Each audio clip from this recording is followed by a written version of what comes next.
Boa noite, meu nome é Caio. Então eu vou apresentar aqui o primeiro trabalho de programação da disciplina de redes de computadores. O primeiro trabalho então refere-se à transferência de arquivos usando o socket UDP. Antes de mostrar o projeto propriamente funcionando, eu quero destacar algumas questões do design do protocolo UDP do nosso projeto. Em relação à segmentação e tamanho do buffer, como é que o arquivo ele vai ser dividido? No servidor, o arquivo ele é lido em blocos de bytes fixos, que formam cada datagrama UDP. Então, cada bloco ele é enviado em um datagrama separado, garantindo que esses arquivos grandes sejam divididos em pacotes menores. Qual que é o tamanho máximo por datagrama? No caso, o payload. O payload escolhido é o 1024 bytes. Por quê? O MTU típico de rede Ethernet é mais ou menos uns 1500 bytes. Então, dessa forma, a gente vai evitar a fragmentação IP. Por quê? Porque o cabeçalho UDP, como vocês podem ver aqui, mais o IP, ele ocupa mais ou menos uns 28 bytes. Então, justamente por isso, a gente vai usar um tamanho fixo de 1024 como para simplificação. Em relação ao buffer do servidor e do cliente, a gente tem o mesmo tamanho de buffer para enviar e receber corretamente. Então, dessa maneira, a gente mantém os buffers sincronizados e evita truncamento ou sobrescrita dos dados. Em relação à detecção de erros, como é que vai ser feita a integridade? Cada segmento enviado, então, ele vai conter um checksum calculado pelo servidor e verificado pelo cliente. A gente implementou, então, um checksum próprio sobre o payload.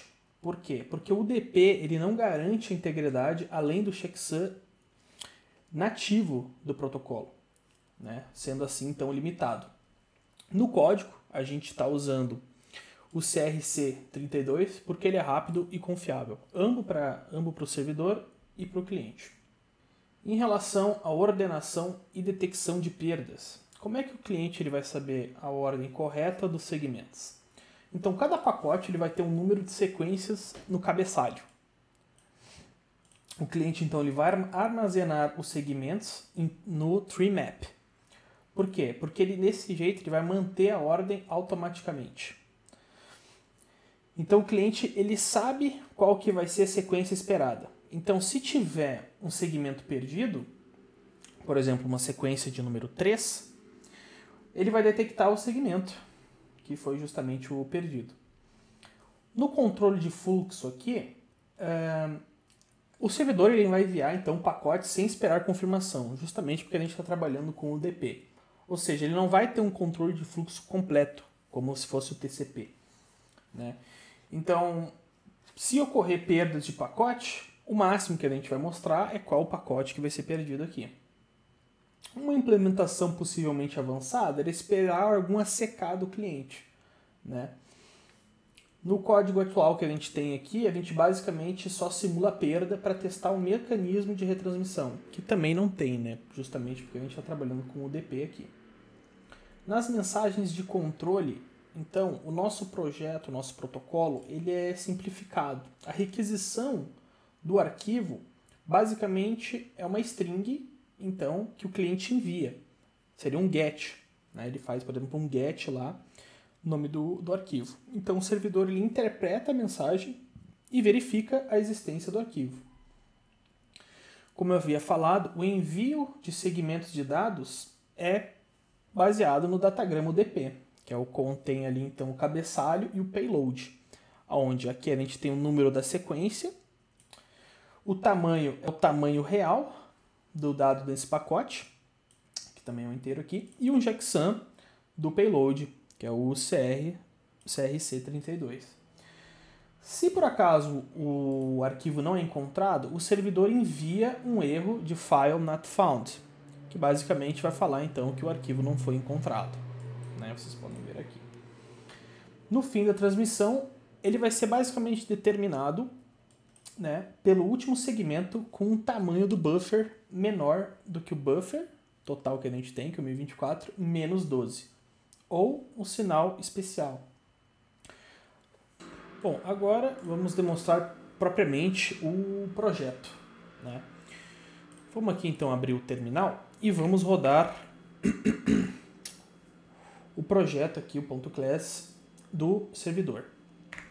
Como vocês podem ver, o servidor UDP então agora ele está ouvindo na porta 9000 e aguardando o recebimento, aguardando, né, o pacote UDP. Enquanto então o server, o cliente não enviar nenhuma requisição, ele fica infinitamente aguardando, né? Aqui então vamos abrir um novo terminal para rodar o servidor cliente, né? Nesse caso então a gente consegue especificar o IP e a porta na linha de comando. Então, quando fazemos uma recepção, um envio, uma recepção de pacotes, nesse caso, eles são feitos diretamente com DataSocket e DataGrant Package, como vocês conseguem ver aqui, né? Então, são APIs de sockets diretamente nativas do sistema operacional. Então, nesse caso, a gente não está usando nenhuma biblioteca do Java para fazer a mascarando o socket UDP, né? Ele é justamente abrindo aqui, tanto é que ele fica infinitamente aberto também. Bom, em relação ao protocolo de aplicação, ele é simples e textual, né? Baseado na requisição GET. Basicamente, então, o formato da requisição é enviado pelo cliente seguido do IP, da porta e do arquivo que a gente está solicitando. Então, o servidor ele vai interpretar a requisição, verificar se o arquivo existe e responde. Se caso ele existir, ele vai enviar o arquivo segmentado em pacotes UDP, né? Então, vocês podem ver aqui que a gente tem um while.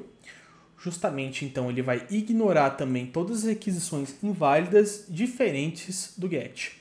E aqui a gente começa, então, um arquivo segmentado, né? Ele verifica, então, se o arquivo existe ou não.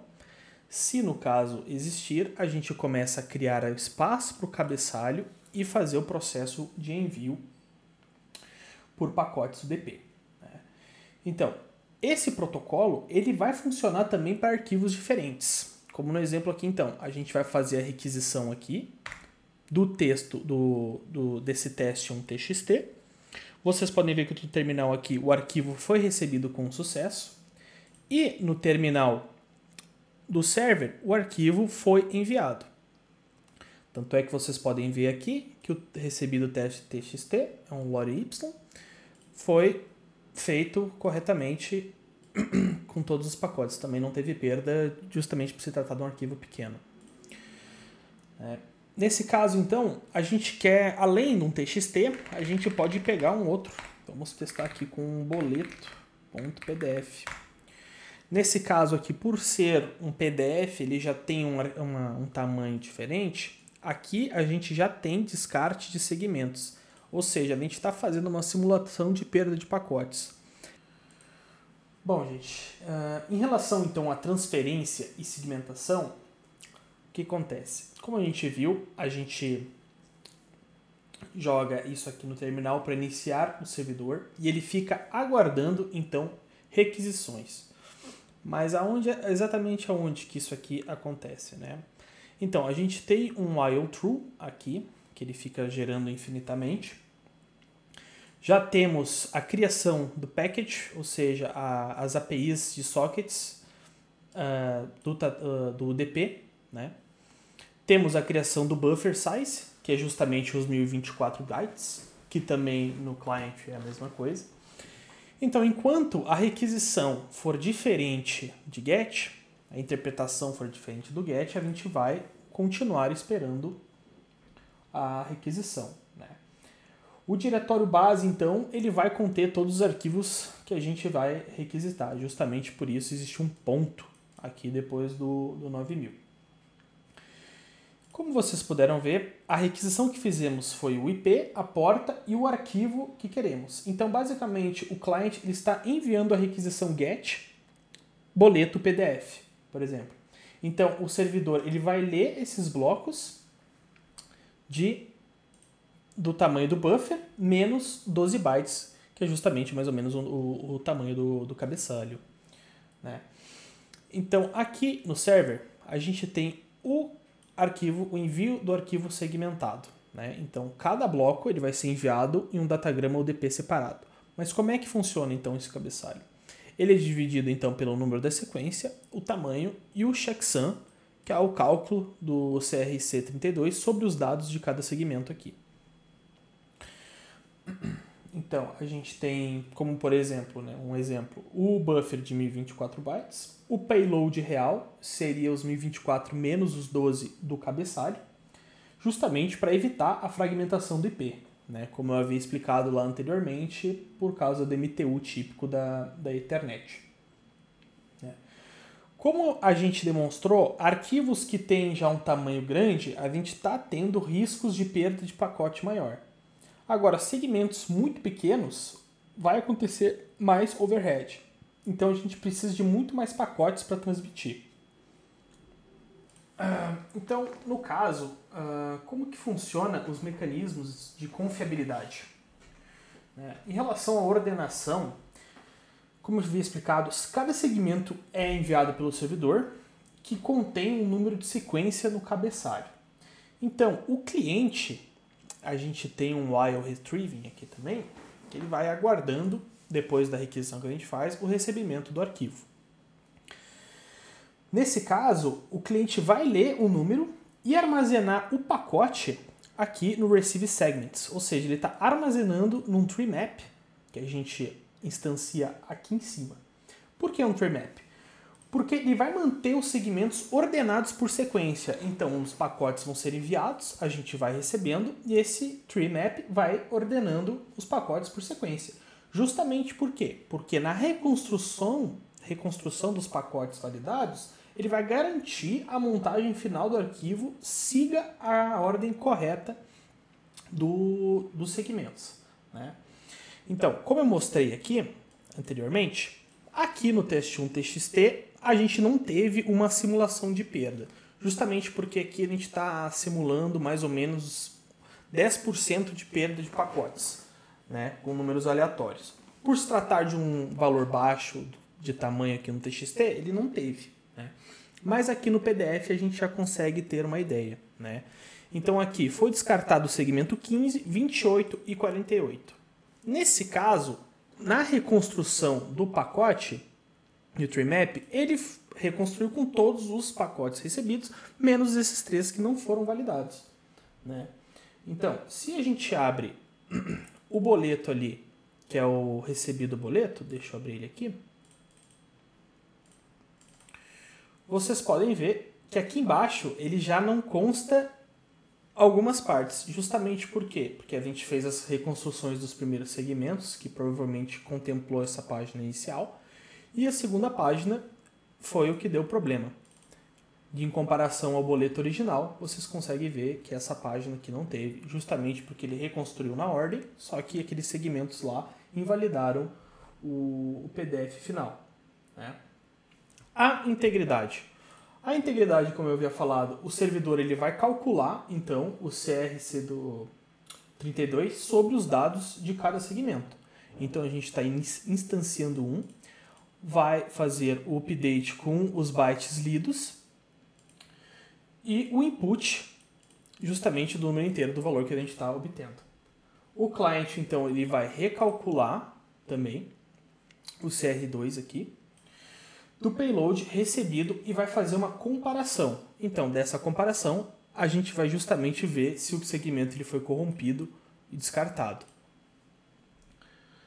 Como eu mostrei, a gente tem os segmentos aqui que foram corrompidos e descartados, né? E no final, então, todos os arquivos vão ser validados justamente porque a gente tem um for aqui de todos os receive segments, né? Na simulação, então, da perda de pacotes, a gente implementou uma simulação, como eu havia comentado, de 10%. Né? O cliente, então, ele vai detectar essa ausência de pacotes pelo número de sequência faltante. Então, se o segmento 15 é descartado, o tree map vai ter essa lacuna nesse índice. No código atual, como a gente está trabalhando com DP, a gente não vai ter nenhuma solicitação de retransmissão, mas a gente poderia implementar algo parecido com uma mensagem para o servidor via UDP para reenviar esse segmento perdido. Assim como também não temos nenhum mecanismo de disparo para retransmissão, como um ACK ou um NAC. Né? Então, no final, a gente tem a reconstrução dos arquivos validados. Né? Então, o tree map ele vai percorrer tudo em ordem crescente do Received Segments e vai fazer um write data justamente para montar o arquivo aqui. Bom, em relação aos tratamentos de erro do servidor. Né? Então, primeiramente, a gente está ignorando todas as requisições que são diferentes de GET. Então, se a gente fizer uma outra requisição, ele vai dar erro, mas vai continuar aguardando outras requisições. Né? Se por acaso, então, a gente quer fazer a requisição de um arquivo, só que ele não existe, o que acontece? O servidor, então, ele vai fazer um check, justamente uma tratativa aqui, se o arquivo existe no diretório base. Se ele não existe, ele vai enviar uma mensagem de erro clara para o cliente e continua rodando normalmente. Então, a gente pode fazer um teste aqui com o teste 3txt e vemos que no servidor aqui o arquivo não foi encontrado. Por quê? Porque aqui no client a gente tem um condicional e verifica se essa mensagem do receivement foi do error file not found. Então a gente tem que no servidor o arquivo ele não foi encontrado. Basicamente mostrando então claramente ao usuário que a requisição falhou justamente por causa que o arquivo inexiste. Temos também então a tratativa de segmentos corrompidos. Né? A gente tem a condição aqui do checksum. Então, justamente, a gente mostra o segmento, se ele foi corrompido ou descartado. Na requisição inválida, como eu havia comentado aqui, ele vai ignorar a requisição e vai continuar normalmente. Né? Outros erros de erro, por exemplo, um timeout, pacotes perdidos, a gente mostrou através da simulação, mas eles poderiam ser tratados com retransmissão, que não é o nosso caso, porque a gente está tratando do UDP. Bom, e para um cenário quando dois clientes estão simultaneamente requisitando um arquivo diferente para o mesmo servidor. O UDP ele é um connectionless. Então, o servidor ele pode lidar com múltiplos clientes simultaneamente sem problema de conexão. Então, cada cliente vai receber seu arquivo independentemente, usando o IP e a porta do remetente do Datagram Package para responder corretamente. Então, a gente vai receber os arquivos e cada um vai reconstituir seu próprio arquivo. Para fins de teste, então, eu estou aqui com uma requisição num terminal e no outro terminal estou com outro. Como vocês podem ver, são dois arquivos diferentes. Um é o teste do TXT e outro do boleto. Eu vou tentar fazer o mais rápido possível a requisição aqui. Nesse aqui já vem e nesse aqui também. Então, ambos os pacotes foram recebidos com sucesso. Aqui até foi interessante, porque no teste 1 aqui a gente teve um segmento 1, uma simulação da perda aqui. Já no PDF teve 3 segmentos perdidos. No lado do servidor, a gente tem então que o arquivo teste1.txt foi enviado e o boleto PDF também foi enviado. Corroborando então o fato do UDP tranquilamente enviar para diferentes requisições ao mesmo tempo. Se por acaso o cliente tentar conectar antes do servidor iniciar. Vamos fechar aqui o server e vamos fazer uma outra requisição aqui. Vocês podem ver que o cliente ele executa essa requisição, só que o resultado é, como o DP ele é connectionless, o cliente ele não vai receber a resposta. Então, eventualmente, o cliente ele pode entrar num timeout ou falhar por aguardar pacotes. Nesse caso, aqui ele não vai estabelecer conexão nenhuma. Então o cliente ele não conecta, simplesmente. Então nenhum pacote vai chegar e simplesmente ele vai estar rodando infinitamente, né? Se o servidor ele é interrompido durante uma transferência, a gente não tem um arquivo extremamente grande para poder fazer a interrupção enquanto ele ainda está enviando. Mas, teoricamente, o que vai acontecer? Todos os segmentos que forem enviados até a segmentação vão ser recebidos pelo cliente. E nesse momento, a gente vai entrar aqui no for do Received Segments e vai ter a reconstrução do arquivo com os pacotes validados. Obviamente, o arquivo vai ser totalmente incompleto ou às vezes muito menos, muito provavelmente não vai nem conseguir ser buildado por essa quantidade de perda de pacote. Isso só mostra, então, a limitação do DP. Sem a conexão e sem os ACKs obrigatórios, a perda de pacote por falha de servidor literalmente vai causar o arquivo incompleto. Então, nesse caso, a gente vai tentar abrir um arquivo que foi reconstruído pelo tree map e vamos ver que talvez ele nem abra ou simplesmente esteja totalmente apagado como um TXT, por exemplo.